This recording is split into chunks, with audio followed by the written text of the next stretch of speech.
स्वागत है आपका फिर से एलिट मोड चैनल पे। इस वीडियो में डिस्कस करेंगे कि गवर्नमेंट ने क्या बोला था पहले जॉब्स को लेकर। Creation of new post central ministries में बैन हो गई थी, लेकिन आज गवर्नमेंट ने यू टर्न लिया है। क्यों लिया है यू टर्न, इन सारी चीज़ों को डिस्कस करेंगे और अब गवर्नमेंट का क्या स्टैंड है क्रिएशन ऑफ न्यू पोस्ट और बाकी जो जॉब्स है जिस पे कन्फ्यूजन क्रिएट हो रहा था उस पर। तो पहले समझते हैं कि वजह क्या है क्रिएशन ऑफ न्यू पोस्ट को बैन करने की। अगर आपको इसका इंग्लिश वीडियो चाहिए तो लेफ्ट हैंड साइड के टॉप पे आई बटन को प्रेस करके आप जो है इंग्लिश वीडियो एक्सेस कर सकते हो। यह वीडियो हिंदी में है। तो वजह जो है क्रिएशन ऑफ न्यू पोस्ट को बैन करने की वो है फिजिकल डेफिसिट। अब आप पूछोगे फिजिकल डेफिसिट क्या होता है। तो देखो, फिजिकल डेफिसिट जैसा कि डेफिनेशन सीधा नाम से पता लग रहा है, फिजिकल मीन्स यहाँ पे बात हो रही है मनी की और डेफिसिट मीन्स कमी। तो फिजिकल डेफिसिट जो होता है वो गवर्नमेंट की एक्सपेंडिचर और इनकम का डिफरेंस होता है। मैं आपको सीधे शब्दों में समझाता हूँ। जैसे आप हो, आपकी कुछ कमाई होगी, आपका कुछ खर्च होगा। जब आपकी खर्च जो है कमाई से ज़्यादा है तो आप क्या कर्ज में आ जाओगे। सेम ये कंडीशन है फिजिकल डेफिसिट। तो भारत जो है कर्ज में है और भारत का जो डेब्ट टू जीडीपी रेशियो है वो भी काफ़ी ज़्यादा है, जो कि 77% होना चाहिए, ऐसा वर्ल्ड बैंक IMF बोलती है। तो आपकी जीडीपी जो है सही रहती है। अगर 77% से ऊपर डेब्ट टू जीडीपी रेशियो जाता है तो आपकी जीडीपी जो है कॉन्ट्रैक्ट करने लगती है। और अभी तो वैसे ही कॉन्ट्रैक्ट कर रही है हमारी इकोनॉमी, लगभग 23-24% से हमारी इकोनॉमी कॉन्ट्रैक्ट कर रही है due to corona virus pandemic. तो फिजिकल डेफिसिट आपको समझ आ चुका होगा। अब पिछले यूनियन बजट में निर्मला सीतारमण जी ने बोला था कि 3.5% जो है जीडीपी का 3.5% फिजिकल डेफिसिट होगा। मान लो जीडीपी 100 रुपये है तो फिजिकल डेफिसिट 3.5 होगा। लेकिन हुआ क्या है कि 7 से 8% फिजिकल डेफिसिट जा रहा है। मतलब सरकार के पास पैसे हैं 100 और खर्च करने होंगे 108, कुछ ऐसा है। तो आप समझ सकते हो वो जो बची हुई राशि है वो कहाँ से आएगी। या तो बोरो करना होगा, या तो FDI बहुत ज़्यादा आएगा तो कुछ भला होगा, नहीं तो फिर RBI की तिजोरी जो है वो काम आएगी। जो डिविडेंड मिला भी है, फॉरेक्स कम चांस है कि गवर्नमेंट यूज़ करे, बट हाँ आगे का जो टाइम है वो काफ़ी सेंसिटिव होने वाला है, क्योंकि कोरोना जो है अभी ख़त्म नहीं हुआ है। Corona is still there and saying hello to everyone except China. China की इकोनॉमी पॉजिटिव में है, पता नहीं कैसे। अगर आपको पता है तो आप कमेंट करके बताओ कि चाइना की इकोनॉमी कैसे पॉजिटिव में है और बाकी सारी नेटो कंट्रीज़, US, इंडिया, सबकी इकोनॉमी नेगेटिव जा रही है। तो आगे बढ़ते हैं और देखते हैं कि बाकी चीज़ें कैसे मूव हो रही है। तो 5 सितंबर टीचर्स डे था, तो सर्वपल्ली राधाकृष्णन जी का जन्मदिन होता है उस दिन, इसी कारण टीचर्स डे मनाया जाता है। और यहाँ पे कोट है, a life of Joy and happiness is possible only on the basis of knowledge and science. तो नॉलेज और साइंस जब होगा तभी आप खुश रहोगे, हैप्पी रहोगे, लेकिन ऐसा गारंटी नहीं है। आप देख सकते हो तस्वीरों में 2 लोग हलवा खा रहे हैं और अर्थव्यवस्था की बढ़िया इन्होंने हालत कर रखी है। खैर मैं इस पर कुछ बोलूँगा नहीं, हलवा मीठा होगा यही बोल सकता हूँ। बजट के पहले का ये हलवा समारोह है। पीछे आप तनु चक्रवर्ती को देख सकते हो, डिपार्टमेंट ऑफ एक्सपेंडिचर के वो सेक्रेटरी हैं और डिपार्टमेंट ऑफ एक्सपेंडिचर ही है जहाँ पे पूरी कहानी शुरू हुई है। अब आप यहाँ देखोगे कि फिजिकल डेफिसिट जो है 4 महीने का जो फिजिकल डेफिसिट है वो पूरे साल के बजट को क्रॉस कर चुका है। वो इकोनॉमिक टाइम्स का आर्टिकल था, ये नेशनल हेराल्ड का है कि फिजिकल डेफिसिट में rise over 8% of GDP in physical year 21। तो फिजिकल डेफिसिट जो है वो बहुत ऊपर जाने वाला है। अगेन ब्लूमबर्ग की एक आर्टिकल है जो कि आप देख सकते हो, सेम रिपोर्टिंग है। आगे बढ़ते हैं। तो गवर्नमेंट ने कल क्या किया कि एक सर्कुलर निकाला मिनिस्ट्री ऑफ फाइनेंस ने कि गवर्नमेंट जो है सारी नई पोस्ट की क्रिएशन को बैन कर रही है। ना कोई प्रिंट होगा इंपोर्टेड पेपर पे कैलेंडर, ना कोई एनुअल पार्टी होगी, ना डेलॉयट KPM जैसे कंसल्टेंट्स ज़्यादा हायर होंगे। इसके अलावा ट्रैवल गिफ्ट पे भी कर्व्स लगाए गए और एक्सपेंडिचर को है वो कर्व किया गया। इसे हम ऑस्टेरिटी मेजर्स बोलते हैं, ऑस्टेरिटी मेजर्स, ठीक है। तो ऑस्टेरिटी एक वर्ड है, यह क्रिटिकल टाइम में फिनेंसेस को स्क्वीज करने के लिए किया जाता है। तो ऑस्टेरिटी मेजर्स गवर्नमेंट ने लगाए और निर्मला सीतारमण जी जो कि आपको पता है फाइनेंस मिनिस्ट्री को हेड कर रही है, तो इनके अंडर में ये डिसीजन लिया गया। और ये आप देख सकते हो यहाँ पे पूरी सर्कुलर है। तो यहाँ पे आप देख सकते हो कि to improve the quality of public expenditure, ठीक है। तो पब्लिक एक्सपेंडिचर ज़्यादा हो, इसको इम्प्रूव करने के लिए गवर्नमेंट ने क्या किया कि एडिक्वेट रिसोर्स अवेलेबल हो, इन्होंने जितने भी एक्सपेंडिचर मैनेजमेंट के टूल्स है वो यूज़ करने शुरू कर दिए। और इसमें सबसे पहला, जब भी कोई एक्सपेंडिचर, मान लो आपकी जो खर्च है वो बढ़ जाएगी, तो आप क्या करोगे। आपकी खर्च अगर जो है बढ़ने वाली है तो आप क्या करोगे, आपका मान लो इनकम लिमिटेड है या कम हो रहा है तो आप अपना खर्च भी कंट्रोल करोगे। सेम काम यहाँ गवर्नमेंट कर रही है। इनका जो इनकम है वो कम हो गया है, direct tax, indirect tax, GST सबकी हालत ख़राब है। पीछे आपने देखा स्टेट गवर्नमेंट के साथ भी क्लैश हुआ था बोरोइंग को लेके, फिर RBI को बोला गया कि आप हेल्प आउट करो।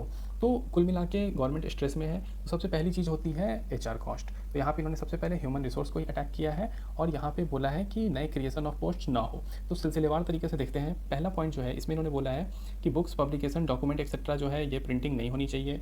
जो भी है गूगल कैलेंडर यूज़ करो, डिजिटल बनो। और ऑटोनोमस बॉडीज़ की यहाँ बात की गई है। All ministries, departments including attached officers, subordinate officers and autonomous bodies shall observe the following instruction for curtailing administrative expenditure. Autonomous body में आपके RBI, नाबार्ड, SEBI सारे आ जाते हैं। अटैच्ड ऑफिस में मिनिस्ट्री के अटैच्ड ऑफिस और सिस्टर बॉडीज़ आती है। सेकंड पॉइंट आप देखोगे कि expenditure on function such as celebration of foundation day etcetera, तो जो एनुअल पार्टी होती है वगैरह, इन सब चीज़ों पे भी सिल्वर जुबली, गोल्डन जुबली, इन पे भी बैन लग गया है। कंसल्टेंसी असाइनमेंट, अब जैसे मान लो एक एक्सप्रेसवे बनना है दिल्ली से लेके पटना या दिल्ली से लेके मुंबई, तो इसको बनाने से पहले गवर्नमेंट जो है कंसल्टिंग का काम देती है बड़ी बड़ी ऑडिट और कंसल्टिंग इंस्टीट्यूट्स को, जैसे कि डेलॉयट, KPMG, मैकेंजी। तो वो जो कॉस्ट है वो काफ़ी हाई होता है, वो करोड़ में होता है, 100 करोड़ 200 करोड़ भी जाता है। तो गवर्नमेंट ने क्या किया है, बोला है कि आप कंसल्टेंसी का जो काम है बहुत ज़रूरी हो तभी कराओ, नहीं तो रोक दो। इसके अलावा सेकंड पेज जो है इसको देखते हैं। तो सेकंड पेज में बात की गई है सेकंड पॉइंट में क्रिएशन ऑफ पोस्ट्स को लेके। यहाँ पे कहा गया है कि आप जितनी भी नई पोस्ट है उसके क्रिएशन को बैन करो except with the approval of department of expenditure. ठीक है, तो यहाँ पे एक पॉइंट दिया गया है, एक एक्सक्लूजन दिया गया है कि अगर बहुत ही क्रिटिकल है कोई पोस्टिंग करनी तो आप डिपार्टमेंट ऑफ एक्सपेंडिचर से परमिशन लेके कर सकते हो। अब मैं आपको समझाता हूँ कैसे। मान लो RBI को कुछ मशीन लर्निंग के एक्सपर्ट चाहिए, मशीन लर्निंग डेटा साइंस के एक्सपर्ट चाहिए to catch the corruption in PSP में आपको पता है डेटाज अपलोड होते हैं। तो मशीन लर्निंग डेटा साइंस के थ्रू अगर किसी कोडर ने ऐसा मॉडल लिख दिया, फाइनेंशियल मॉडल, कि कोई भी वहाँ पे डिस्क्रिपेंसी हो रही है तो वो कैच हो जाए, तो ये बहुत क्रिटिकल रिसोर्स होगा, वो ह्यूमन रिसोर्स बहुत क्रिटिकल है RBI के लिए। तो RBI डिपार्टमेंट ऑफ एक्सपेंडिचर को लिखेगा कि देखो मुझे 20 ऐसे ML इंजीनियर चाहिए और इनका जो भी पैकेज है इतना खर्च आएगा, आप इसको पास करो। तो DOE जो है डिपार्टमेंट ऑफ एक्सपेंडिचर ये इसको पास करेगा और RBI जो है वैकेंसी कर पाएगी। तो ये प्रोसीजर होगा। इसके अलावा थर्ड पॉइंट में लिखा है कि 1 जुलाई 2020 के बाद जितने भी पोस्ट्स की वैकेंसी आई है वहाँ पे डिपार्टमेंट ऑफ एक्सपेंडिचर को आपको अप्रूवल लेना जरूरी है। अगर आपने अप्रूवल नहीं लिया है तो वैसे पोस्ट फिल नहीं होंगे। If it is deemed absolutely essential to fill them तो डिपार्टमेंट ऑफ एक्सपेंडिचर को आप भेजो। अब यह पॉइंट काफ़ी इंपॉर्टेंट है, मैं बताता हूँ कैसे। आपके देख सकते हो पिछले 6 महीने में जो जॉब्स आई हैं या आने वाली है अगले जो 3-4 महीने में मेजर जॉब्स, वो यही है। तो RBI ग्रेड बी की बात करते हैं। जैसा कि RBI में आपको पता है रिसोर्सेज की वैसी ही कमी है, RBI के ऊपर जो जिम्मेदारी है वो बहुत ज़्यादा है, क्योंकि RBI को कोऑपरेटिव बैंक्स भी देखने हैं, PSB का रिकैपिटलाइजेशन जो गवर्नमेंट करेगी, फिर उसके बाद करप्शन भी रोकना है, मॉनिटर करना है, रेगुलेट करना है। इसके अलावा साइबर सिक्योरिटी की जिम्मेदारी आ रखी है। तो RBI के पास बहुत काम है। तो RBI जो है वैकेंसी जो है लाएगी और एक टिक है, RBI को इम्पैक्ट नहीं होगा इससे। अगेन से भी फाइनेंशियल मार्केट का रोल बहुत ज़्यादा है, क्योंकि FDI, FPI और म्यूचुअल फंड और स्टॉक्स जो है वो होता क्या है कि इकनॉमी जो है कंट्री की तभी अच्छी होती है जब सेंटीमेंट अच्छा हो। और सेंटीमेंट जो है उसको कौन देखता है, सेबी। जो भी क्राइसिस है, जैसे कि आपने देखा फ्रैंकलिन टेम्पटन क्राइसिस था, उसके अलावा IL&FS क्राइसिस था पीछे, तो यहाँ पे सेबी का रोल बहुत इंपॉर्टेंट होता है, क्योंकि यह सिक्योरिटी और एक्सचेंज इसी को देखती है। तो जब इंडिया की इकोनॉमी का आउटलुक बढ़िया होगा तभी फॉरेन से कंपनीज आएगी और वो FPI और FDI करेगी। और जैसा कि आप देख रहे हो FPI FDI आ भी रहा है इंडिया में। इसके अलावा आप देखोगे कि IBPS PO clerk, SBI PO clerk, RRB PO clerk, यहाँ वैकेंसीज पहले से कम है और कम हो सकती है। तो इस पर मुझे कुछ खास नहीं कहना है, क्योंकि आपको पता है PSPs का हाल क्या है और कमोबेश ऐसा ही हाल रहने वाला है आगे भी। और इन जॉब्स को आप जितनी जल्दी ले सको ले लो, वो अच्छा है, क्योंकि भविष्य का कुछ पता नहीं है। बात करते हैं NHB PFRDA की। तो NHB में वैसे ही वैकेंसी 16 है, PFRDA में भी सिंगल डिजिट में 7-8 वैकेंसी है। तो ये छोटे इंस्टीट्यूशंस है बट इनकी इंपॉर्टेंस बहुत है। एक नेशनल हाउसिंग बोर्ड है, दूसरा pension fund regulatory development authority है। दोनों गवर्नमेंट ऑफ इंडिया की बहुत क्रिटिकल ऑर्गेनाइजेशंस है। और रियल एस्टेट और पेंशन दोनों की बहुत इंपॉर्टेंस है कोरोना टाइम में, क्योंकि आपको पता है रियल एस्टेट नीचे जा रहा है और रियल एस्टेट का बहुत स्पिल ओवर इम्पैक्ट होता है, क्योंकि बहुत ही एग्रीकल्चर के बाद अगर इंडिया में कोई सबसे ज़्यादा जॉब प्रोड्यूस करती है इंडस्ट्री तो वो है रियल एस्टेट।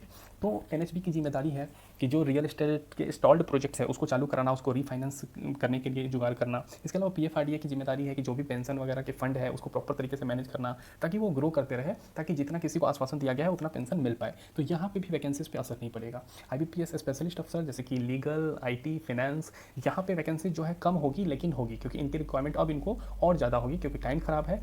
तो ऐसे लोगों की ज़रूरत ज़्यादा होगी ताकि वो बेटर रिसोर्स ऑप्टिमाइजेशन कर पाएँ। LIC, UPSC, EPFO की वैकेंसी जो है वो भी आपको दिखेगी और इस पर बहुत ज़्यादा इम्पैक्ट नहीं होगा। तो ये बातें हो गई डिफरेंट वैकेंसीज़ की पॉइंट C के अंदर। इसके बाद बात करते हैं कि हुआ क्या। अब यह तो बात हो गई 4 सितंबर की। अब 5 सितंबर को क्या हुआ है? तो 5 सितंबर को कुछ ऐसा हुआ कि बच्चों ने लगा दिया ट्विटर पे आग। बच्चे चाहे पहले तो SSC और रेलवे वाले गर्म हो रखे थे, अब बैंक में जब वैकेंसीज कम आई ना तो बैंक वाले भी पागल हो गए। बैंक वालों ने भी ट्विटर पे आके हंगामा करा दिया, #SpeakUp चलने लगा। तो यहाँ पे आप मीम्स देखोगे जो कुछ ट्रेंड कर रहे थे। यहाँ पे एक मिर्ज़ापुर का बहुत खतरनाक मीम है। तो UPSC को पता है, आपने CSET जब लागू हुआ 2012-13 में तो क्या हाल किया था बच्चों ने। राजनाथ सिंह से लेके दिल्ली तक हालत ख़राब कर दी थी और UPSC से CSET को ऑप्शनल करना पड़ा था। अब 33% पे बच्चे पास हो जाते हैं, तो इससे फ़ायदा मिला हिंदी वाले बच्चों को। तो UPSC वाले SSC रेलवे को बोल रहे हैं, रतिशंकर शुक्ला जो मिर्ज़ापुर के कैरेक्टर थे, कि हम भी ठीक है, समझ गए। तो ऐसा कुछ हो रहा था। ट्विटर पे ये भी बहुत ज़्यादा ट्रेंड किया।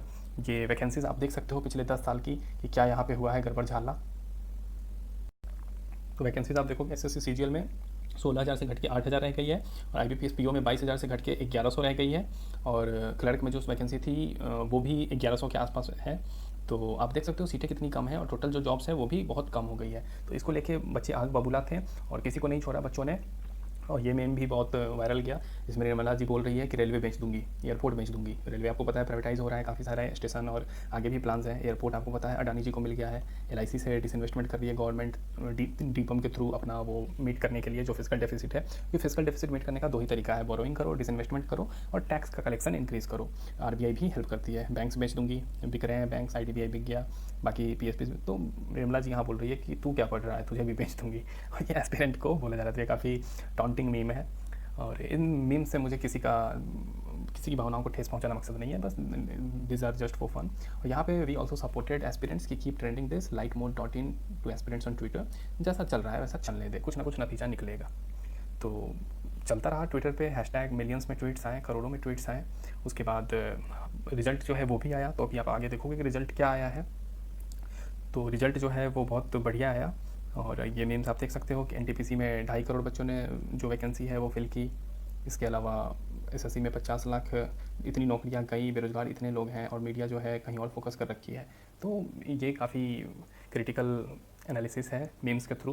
इसके अलावा यहाँ देख सकते हो कि सब कैच कर रहे हैं। ये हेरा फेरी का एक सीन है, और बच्चों को मज़ा भी आने लगा कि मजबूरी में शुरू किए थे, और मज़ा आ रहा है तो बच्चे भी लगे पड़े थे, क्योंकि उन्हें तकलीफ हो रही थी कि वो योग्य हैं लेकिन उनकी योग्यता कोई पहचान नहीं पा रहा है। गवर्नमेंट ने हाथ तो आगे बढ़ाया, बस आत्मनिर्भर का ये हाथ ऐसे देके निकल ली गवर्नमेंट। स्टार्टअप कर लो, स्टैंड अप कर लो, जॉब नहीं मिलेगा। बच्चों ने ये भी पूछा रेलवे से कि जब जॉब नहीं देना था तो फॉर्म क्यों निकलवाया, 3 करोड़ लोगों से फॉर्म क्यों भरवाया 500 रुपये का, बोला कि बाद में 400 लौटा दूंगा। तो रेलवे सामने आई और बोली दिस इज बिजनेस। जोक सपाट। तो हुआ क्या, फाइनली मेहनत रंग लाई, और हुआ कुछ ऐसा है कि सबसे पहले आप देखोगे यहाँ कि जो चेयरमैन है रेलवे बोर्ड के VK यादव, ये सामने आए और उन्होंने बोला कि 1.4 लाख जो रेलवे जॉब है उसका फर्स्ट स्टेज जो है कंप्यूटर बेस्ड एग्जाम दिसंबर 15 से शुरू होगा। JEE और नीट का एग्जाम जो सक्सेसफुली कंडक्ट हो रहा है, इसके बाद इसका एग्जाम भी कंडक्ट होगा, ये बोला है VK यादव जी ने, जो कि रेलवे के चेयरमैन हैं। उसके बाद मिनिस्ट्री ऑफ फाइनेंस सामने आई और इन्होंने बोला कि देखो कोई रिस्ट्रिक्शन या बैन नहीं है filling up of post in government of India. Normal recruitment through government agencies like SSC, UPSC, railway recruitment board etcetera will continue as usual without any curb. तो मिनिस्ट्री ऑफ फाइनेंस ने बोला कि UPSC, SSC, railway पे कोई असर नहीं पड़ेगा। मैंने पिछले वीडियो में बताया था कि असर नहीं पड़ेगा, सीटें कम हो सकती है। तो यहाँ सीटों पे कुछ नहीं बोला गया है, बट रिक्रूटमेंट चलता रहेगा। और आप देख सकते हो विजय रूपानी जो कि गुजरात के चीफ मिनिस्टर है, उन्होंने भी बोला कि 20,000 वैकेंसीज अगले 5 महीने में भरी जाएगी। और आज ही मेरी बात हो रही थी एक एस्पिरेंट से जो कि गुजरात से हैं, तो उनका कहना था कि गुजरात में जो कॉन्ट्रैक्चुअल जॉब्स है उनकी इंक्रीमेंट देखी जा रही है। जैसे 11 महीने के लिए उनको जॉब मिलती है और 3 साल तक वो जॉब चलती है। 11 महीने के कॉन्ट्रैक्ट पे 3 साल तक, 3 साल के बाद कुछ महीने के गैप पे फिर से रखा जाता है। तो परमानेंट नहीं है, उन्हें पेंशन और बाकी पर्क्स एंड अलाउंसेस नहीं मिलेंगे, but they are getting job in contractual basis, और वहाँ पे ट्रांसपेरेंसी नहीं होती है। तो मुझे डर सता रहा था कि ऐसा आगे ना हो, बट ठीक है, गुजरात गवर्नमेंट ने इनिशिएटिव लिया है और 20,000 जॉब्स आई हैं। देखना है ये कब तक कंप्लीट हो पाता है, क्योंकि वैकेंसीज तो आती है देश में लेकिन उसका कंप्लीसन नहीं होता है। अब यहाँ पीयूष गोयल जी ने भी ट्वीट कर दिया कि computer based test CBT 1,40,640 vacancies के लिए 15 दिसंबर से शुरू। और कंप्यूटर का यहाँ पे आप देखोगे एक इमोजी भी डाल दिया, तो बहुत ही बढ़िया IT टीम है गोयल जी की। वैकेंसी 3 तरह की होगी, देखो यहाँ ट्रेन की इमोजी भी है, बहुत बढ़िया। PIB ने किताब भी डाल दी। और national non technical popular category, guard, clerk, isolated ministerial और लेवल 1 ट्रैक मेंटर, पॉइंट्समैन, इनकी वैकेंसी जो है 1,40,000 है। तो 1,40,000 परिवार का भला होगा इसके थ्रू। तो एक अच्छी न्यूज़ है कि पीयूष गोयल ने, जो कि CA में फर्स्ट रैंक भी ला चुके हैं, कुछ मिनिस्टर्स इस गवर्नमेंट में अच्छे हैं, कुछ निकम्मे भी हैं। तो कुछ अच्छे मिनिस्टर्स में पीयूष गोयल हो गए हैं, नितिन गडकरी हो गए हैं, ये लोग काफ़ी अच्छा काम करते हैं। और बाकी निकम्मे कौन है आप लगाते रहिए दिमाग, मुझे अपना उस पर कुछ नहीं बोलना है। तो आगे आप देख सकते हो कि ban on creation of new post will not affect regular government recruitment, ये फाइनेंस मिनिस्ट्री ने बोल दिया है। और यहाँ 4 सितंबर को जो आया था पोस्ट, उसी पे बोला गया है कि कुछ भी नहीं होगा, आप लोग बच्चों को डराओ मत, तो बच्चे जो है पैनिक ना करें, यह मिनिस्ट्री ऑफ फाइनेंस ने बोल दिया है। तो अब आपके पास लिट मोड का मैसेज क्या है आपको, देखो आगे का जो फ्यूचर है वो अनप्रेडिक्टेबल है, ठीक है, फ्यूचर जो है वो अनप्रेडिक्टेबल है। तो आप क्या करो, मिनिमम टाइम में जॉब ले लो। अब मिनिमम टाइम में जॉब कैसे मिलेगी, आजकल के टाइम में ओवरफ्लो हो गया है नॉलेज का। ओवरफ्लो किसका है, नॉलेज का। तो बच्चे पता नहीं कर पाते हैं कि सिलेक्शन ले कैसे। अब पिछले साल काफ़ी बच्चे आए हमारे पास जिनका 5 साल 6 साल से जॉब नहीं लग रहा था, प्री नहीं निकल रहा था, बट हमारे साथ जुड़ने के बाद उन्होंने जॉब पाई। तो ओवरफ्लो के टाइम में आपको चाहिए कोई ऐसा जो आपको मोर की जगह लेस दे, बट लेस जो दे वो क्वालिटी हो, क्वांटिटी नहीं। तो हमारे पास जो मटेरियल है वो वेल रिसर्च्ड है, जो टीम है वो काफ़ी सक्सेसफुल है, तो वो आपको गाइड करती है और मिनिमम टाइम में इंश्योर करती है कि आप जॉब पाओ और आप पंचवर्षीय योजना में ना जाओ, क्योंकि पता ही नहीं लगता है कब बच्चा 21 से 26 और 26 से 31 का हो गया, और जो एलिजिबिलिटी है उसकी बदल जाती है, वो फिर यूपीएससी के एक दो अटेम्प्ट के लायक बच पाता है। तो आप यहाँ पे देख पा रहे होगे आरबीआई का सारा कोर्स अवेलेबल है। इसके अलावा जीए का कोर्स इंडिया के सारे एग्जाम्स के लिए चल रहा है। इसके अलावा इंग्लिश डिस्क्रिप्टिव नाबार्ड का भी कोर्स ऑनलाइन है। SEBI grade A, IBPS, RRB, PO clerk, SBI वगैरह के भी कोर्सेज ऑनलाइन लॉन्च हो रखे हैं। तो आप डिस्क्रिप्शन से लिंक देख सकते हो और आप वहाँ से अपने काम की चीज़ पिक कर सकते हो और स्मार्टली अपने टाइम को लेवरेज करके जल्दी सिलेक्शन ले सकते हो। इसके अलावा आप रिव्यूज़ भी देख सकते हो। रिव्यूज़ जो है हमारे पॉजिटिव है। अगर आप भी सोच रहे हो कि क्यों लिट मोड को सब्सक्राइब करें, तो आप यहाँ पर रीजंस देख सकते हो कि रीजंस क्या हैं कि क्यों आपको सब्सक्राइब करना चाहिए। तो इन्हीं बातों के साथ मैं इस वीडियो को ख़त्म करना चाहूँगा, और आपको ये वीडियो अच्छा लगा हो तो लाइक बटन को जरूर क्लिक करें। खास करके वो जो मीम्स का पोर्शन था वो अगर आपको अच्छा लगा हो, अगर आप चाहते हो आगे ऐसे मीम्स और भी मैं यूज़ करूँ वीडियोस में, तो do hit the like button, क्योंकि उससे मोटिवेशन मिलता है। आपको ये अच्छा लगा हो तो शेयर भी जरूर करें और सब्सक्राइब करना मत भूलना। नीचे डिस्क्रिप्शन में जितने भी ग्रुप्स हैं उसमें आप ज्वाइन हो जाओ, और जो प्रोडक्ट है उसे आप जरूर सब्सक्राइब करो, क्योंकि आपका भविष्य उसी से सुधरने वाला है। Thank you for watching the video. God bless you all.